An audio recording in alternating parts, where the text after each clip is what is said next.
Hello everyone.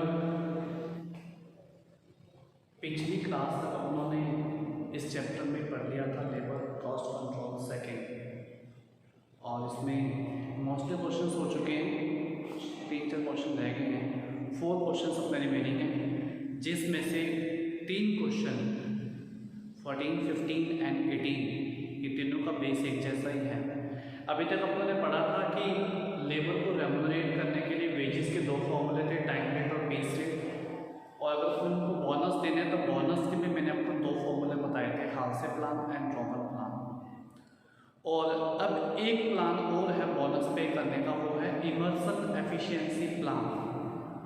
मैं लिखता हूँ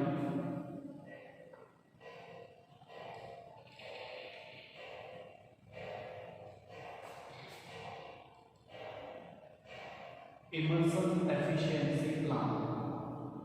ये थर्ड प्लान है बोनस पे करने का, इमर्सन एफिशिएंसी प्लान। और इस प्लान के अकॉर्डिंग जो बोनस पे करना है वो टाइम सेव्ड पर बेस्ड नहीं है। इससे पहले मैंने हादसे प्लान और रोमन प्लान 2 प्लान पढ़े थे, दोनों में टाइम सेव्ड पर बोनस देना था। जितना वर्कर टाइम सेव करेगा उसके अकॉर्डिंग बोनस देना है। बट यहाँ टाइम सेव हुआ या नहीं हुआ ये नहीं देखना, यहाँ उन्होंने ये देखना है कि वर्कर को जो काम करने का टारगेट दिया था वो उसने उस टाइम पीरियड के अंदर वो टारगेट पूरा किया या नहीं किया, कितना कम किया कितना ज़्यादा किया, उसके अकॉर्डिंग उन्होंने देना है बोनस। मतलब इमर्सन एफिशिएंसी प्लान के अकॉर्डिंग उन्होंने जो बोनस देना है वो वर्कर की एफिशिएंसी के बेस पे देना है। अगर वर्कर को मान लेते हैं, एक वर्कर को 100 यूनिट्स बनाने के लिए 100 मिनट्स का टाइम दिया, अगर वो 100 मिनट्स के अंदर वो 100 यूनिट प्रोड्यूस कर देगा तो इसका मतलब ये हुआ कि उस वर्कर की एफिशिएंसी पूरी 100% है। अगर वो 100 मिनट्स में 100 की बजाय मान लो 90 यूनिट्स बनाएगा तो इसका मतलब उसकी एफिशिएंसी 90% हुई। अगर वो 110 यूनिट बना देगा तो इसका मतलब उसकी एफिशिएंसी हो जाएगी 110%। तो यहाँ अपने एफिशिएंसी के बेस पे बोनस देंगे। तो मैं इसका रूल क्या है पहले वो रूल लिखवा रहा हूँ, फिर उसके बेस पे अपने क्वेश्चन को 14, 15, 18 3 क्वेश्चन हैं इसके बेस पे। तो मैं पहले फॉर्मूला लिखता हूँ, if efficiency up to 66.67%, if efficiency up to 66.67%, then bonus is equal to nil। अगर वर्कर की एफिशिएंसी जो है वो 66.67% तक है तो वर्कर को कोई बोनस नहीं देना, ओनली फॉर वेजेस पे करना है। नेक्स्ट लिखता हूँ, इफ एफिशिएंसी 66.67% टू 90%, अगर उस वर्कर की एफिशिएंसी 66.67 से लेकर 90% के बिटवीन है, देन बोनस 10% ऑफ वेजेस। फिर वर्कर को बोनस देना है जितनी उसकी वेजेस है उसका 10% ऑफ द वेजेस।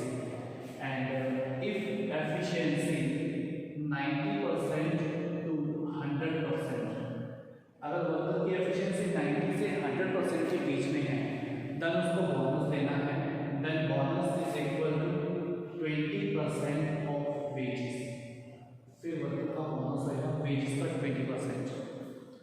और फिर है इफ एफिशिएंसी अबव 100%, अगर वर्कर की एफिशिएंसी जो है वो 100% से भी ज़्यादा हो जाती है then bonus is equal to 1% increase for every 1% increase in efficiency. मतलब अगर वर्कर की एफिशिएंसी 100% से ज़्यादा हो जाती है तो फिर जितनी एफिशिएंसी परसेंटेज में ज़्यादा होगी उतना ही बोनस इंक्रीज हो जाएगा।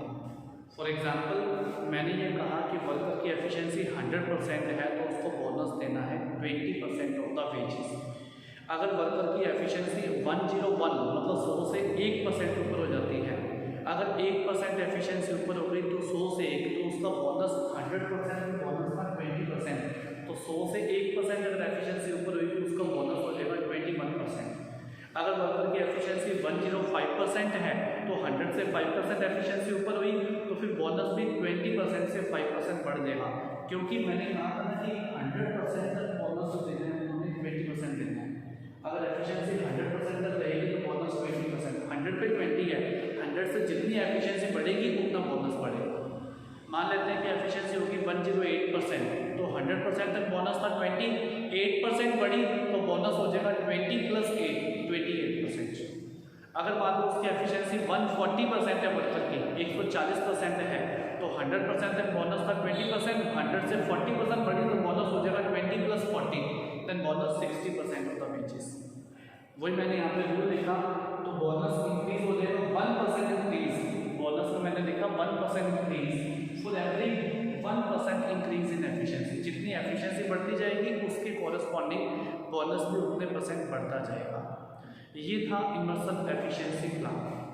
अब इस प्लान के बेस पे क्वेश्चन नंबर 14,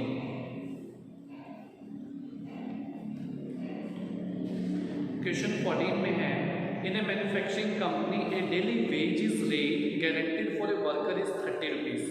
एक मैन्युफैक्चरिंग कंपनी में डेली वेजेस रेट, मतलब वेजेस जो रेट है वो इस क्वेश्चन में आर्ली रेट नहीं है, इस क्वेश्चन में डेली रेट है 30 रुपीज।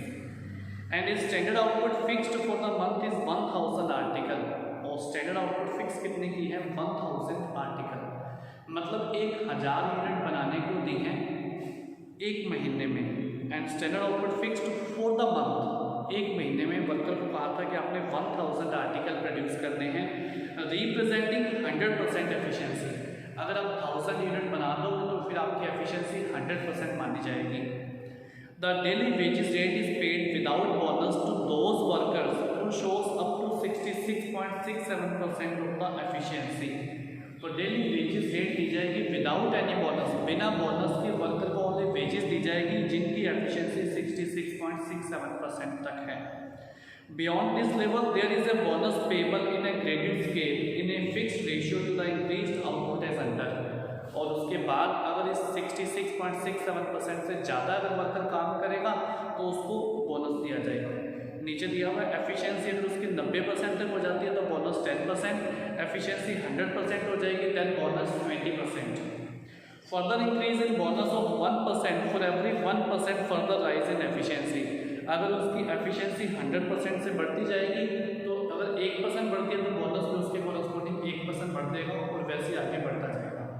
मतलब जो मैंने आपको फॉर्मूले में बताया था जस्ट वही चीज़ इसने इस क्वेश्चन के अंदर भी ले ली।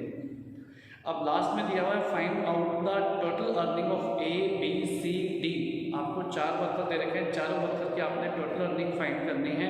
वो है worked for 26 days in a month, जिन्होंने काम किया है एक महीने में 26 दिन। उन वर्कर्स के लिए फाइंड करिए जिन्होंने एक महीने में 26 दिन काम किया है। वर्कर्स आउटपुट इज, ए ने यूनिट्स प्रोड्यूस की हैं 500, बी ने 900, सी ने 1000 और डी ने 1100 आर्टिकल्स। ये कुछ दे रखा है तो आपको बताना है कि उन वर्कर्स की टोटल अर्निंग कितनी है, ये आपको फाइंड करना है। तो ये क्वेश्चन आपने 4 टाइम करना है worker A B C D के लिए। तो अपने 4 बार ला करके अपने 4 कॉलम बना लेते हैं, एक टेबल बना लेते हैं, तो एक बार में ये क्वेश्चन सॉल्व हो जाएगा। तो मैं कॉलम्स बनाता हूँ, वर्कर की टोटल अर्निंग फाइंड करनी है जिसमें हमको एक तो वेजेस देखनी है, एक उसका बोनस, वेजेस प्लस बोनस करेंगे तो वर्कर की टोटल अर्निंग आ जाएगी। तो मैं स्टार्ट करता हूँ क्वेश्चन नंबर 14। सबसे पहला कॉलम मैं लेता हूँ वर्कर्स। 4 टाइप्स के वर्कर हैं A B C and D. 4 workers हैं A B C and D. अब जो वेजेस है वो इस क्वेश्चन में लिखा था नंबर ऑफ वेजेस है वो डेली वेजेस है 30 रुपीज पर डे।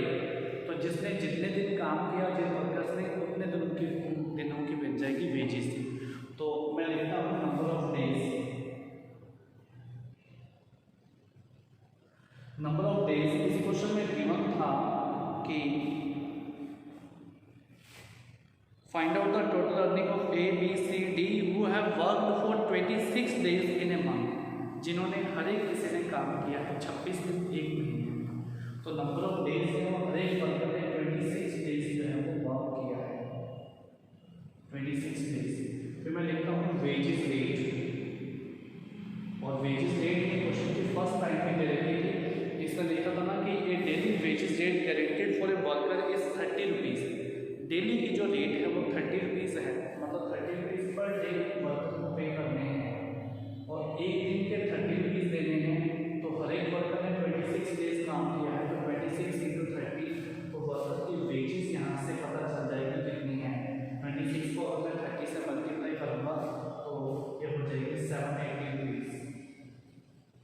तो चारों वर्कर की वेजेस को हमने फाइंड कर ली 780 रुपीज़। अब वेजेस के साथ साथ हमने बोनस प्लस करना है तो वर्कर की टोटल अर्निंग आ जाएगी। अब वेजेस को निकालने सबके सेम है, इसके साथ साथ बोनस वर्कर ने प्लस करना है। अब बोनस कैसे देना है वो इसने पूरा फॉर्मूला दिया ही था, मतलब आपने इमर्सन एफिशिएंसी प्लान के अकॉर्डिंग बोनस देना है और इमर्सन प्लान के अकॉर्डिंग जो बोनस देंगे तो उसमें वर्कर की एफिशिएंसी देखी जाएगी। और एफिशिएंसी कैसे पता चलेगा, क्वेश्चन के स्टार्टिंग में लिखा था ना कि एक वर्कर को 1000 यूनिट प्रोड्यूस करने के लिए दिए हैं स्टैंडर्ड में एक महीने में।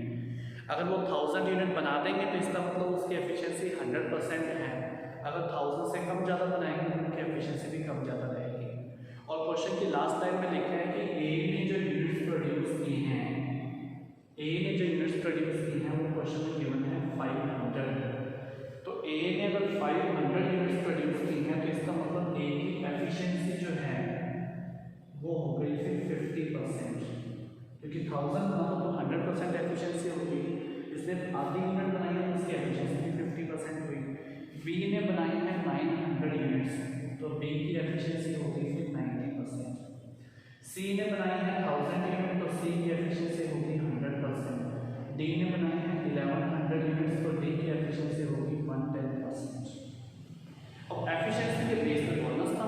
अपना रूल था ना कि जिसकी एफिशिएंसी 66.67% तक है तो उसको कोई बोनस नहीं देना।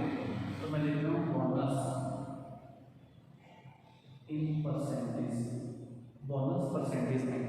तो वर्कर ए की एफिशिएंसी तो 67 से कम है तो इसमें ए का कोई भी बोनस नहीं है।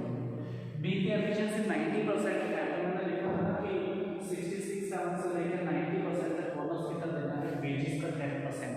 तो इसका मतलब बी का बोनस हो जाएगा जितनी उसकी वेजेस है उसका 10%। सी की एफिशिएंसी है 100% तो सी का बोनस हो जाएगा 100% पे 20%। अब 100 से जितनी एफिशिएंसी बढ़ेगी उतना बोनस बढ़ेगा। डी की एफिशिएंसी 110% है तो 100 तक तो 20, 100 से 10% ज़्यादा है तो बोनस हो जाएगा 20 + 10, बोनस हो जाएगा 30%। तो बोनस परसेंटेज में पता लग गया आपको। अब बोनस परसेंटेज में परसेंटेज किस पे है, परसेंटेज ऑफ वेजेस, ये परसेंटेज में देनी है वेजेस पे। तो अब मैं लेता हूँ bonus in rupees, bonus in rupees. A worker का तो कोई बोनस नहीं है, बी वर्कर का बोनस है और वो कितना है 10% ऑफ द वेजेस, और वेजेस भी 780 का 10%, बी का बोनस हो जाएगा 78 रुपीज। सी का जो बोनस है वो इस क्वेश्चन में गिवन है 20%, तो सी की वेजेस है 780 रुपीज तो 780 पर 20% तो सी का बोनस हो जाएगा 156 रुपीज। और डी का है 30% तो 780 × 30%, डी का बोनस हो जाएगा 234 रुपीज। तो ये हमने वेजेस फाइंड की थी, ये हमने बोनस फाइंड किया। इस वेजेस और इस बोनस को अपने अगर प्लस कर दें तो अपने फाइंड करने में मैंने लिखा है टीई, मतलब टोटल अर्निंग, वर्कर की टोटल अर्निंग। तो टोटल अर्निंग हो जाएगी फिर 780 वेजेस, बोनस 0 है, ए की टोटल अर्निंग होगी 780 रुपीज, बी की 780 wages 78 rupees, bonus 780 plus 78 rupees bonus में बी की अर्निंग हो जाएगी 858। सी की वेजेस है 780 रुपीज, सी का बोनस है 156 रुपीज, 780 + 156 सी का हो जाएगा 936 रुपीज। सी की टोटल